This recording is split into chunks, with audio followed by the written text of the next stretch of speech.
നിങ്ങളുടെ സ്നേഹത്തോളം pure and precious. ഹൃദയം തൊട്ടറിഞ്ഞുള്ള service. Ottapalam urban ബാങ്കിന്റെ പത്തിരിപ്പാല ശാഖയിലെ മുക്കുപണ്ട പണയ തട്ടിപ്പിലെ പ്രതികൾ അറസ്റ്റിലായതിനു പിന്നിലെ കൂടുതൽ വിവരങ്ങൾ പുറത്ത്. ഉദ്യോഗസ്ഥനും കുടുംബാംഗങ്ങളും ചേർന്ന് പണയം വെച്ചത് 145 പവൻ വരുന്ന മുക്കുപണ്ടങ്ങളെന്ന് കണ്ടെത്തി. തട്ടിപ്പിന്റെ സൂത്രധാരൻ അറസ്റ്റിലായ സംഘത്തിലെ വിവേക് ആയിരുന്നുവെന്നാണ് പോലീസിന്റെ കണ്ടെത്തൽ. സീനിയർ അക്കൗണ്ടന്റായ മോഹനകൃഷ്ണൻ ബന്ധുക്കളെ ഉപയോഗിച്ച് നടത്തിയ തട്ടിപ്പിൽ 45.85 ലക്ഷം രൂപയാണ് നഷ്ടമായത്. കേസിൽ ഉദ്യോഗസ്ഥനടക്കം 7 പേർ അറസ്റ്റിലായതിനെ തുടർന്ന് പോലീസ് തയ്യാറാക്കിയ റിമാൻഡ് റിപ്പോർട്ടിലെ വിവരങ്ങളാണിത്. കണക്കുകൾ സംബന്ധിച്ച് പോലീസ് പരിശോധന പൂർത്തിയാക്കുമ്പോൾ 45.85 ലക്ഷം രൂപയുടെ തട്ടിപ്പ് നടന്നുവെന്നാണ് കണ്ടെത്തിയിട്ടുള്ളത്.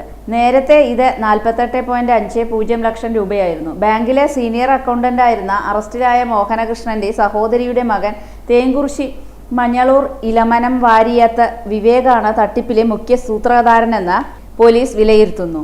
ഇയാളുടെ വ്യവസായം നഷ്ടമായതിനെ തുടർന്ന് ഇതിന്റെ ബാധ്യത തീർക്കാനാണ് തട്ടിപ്പ് നടത്തിയത്. മോഹനകൃഷ്ണൻ മുഖാന്തരം 42 തവണകളായാണ് മുക്കുപണ്ടം പണയം വെച്ച് പണം തട്ടിയതെന്ന് പോലീസ് പറഞ്ഞു. മോഹനകൃഷ്ണന്റെ സഹോദരിയും വിവേകിന്റെ അമ്മയുമായ കുഴൽമന്നം ബ്ലോക്ക് പഞ്ചായത്ത് അംഗവുമായ തേങ്കുറിശി മഞ്ഞളൂർ ഈമനം വാരിയത്ത് ലക്ഷ്മി ദേവി, ഇവരുടെ ഭർത്താവും CPIM തേങ്കുറിശി ലോക്കൽ കമ്മിറ്റി അംഗവുമായ KV വാസുദേവൻ, വിവേകിന്റെ ഭാര്യ ശരണ്യ മോഹൻ, കൊല്ലം അമ്പലനിരപ്പ് കൊച്ചുമുകളിൽ വീട്ടിൽ ഹരിലാൽ, തിരുവനന്തപുരം വട്ടവിള പത്മവിലാസം പുത്തൻ വീട്ടിൽ അരവിന്ദ്, ത്യാഗരാജൻ എന്നിവരാണ് ഇതുവരെ കേസിൽ അറസ്റ്റിലായത്. കഴിഞ്ഞ 2024 ജൂൺ മുതൽ 2025 ഫെബ്രുവരി വരെയുള്ള കാലയളവിലായിരുന്നു ഇവർ തട്ടിപ്പ് നടത്തിയത്. ബാങ്ക് മാനേജറുടെ പരാതിയിലാണ് കേസെടുത്ത് അന്വേഷണം നടക്കുന്നത്. ഒളിവിൽ പോയ 5 പേരെ തിരുപ്പൂരിൽ നിന്നും 2 പേരെ തിരുവനന്തപുരത്ത് നിന്നുമാണ് കഴിഞ്ഞ ദിവസം അറസ്റ്റ് ചെയ്തത്.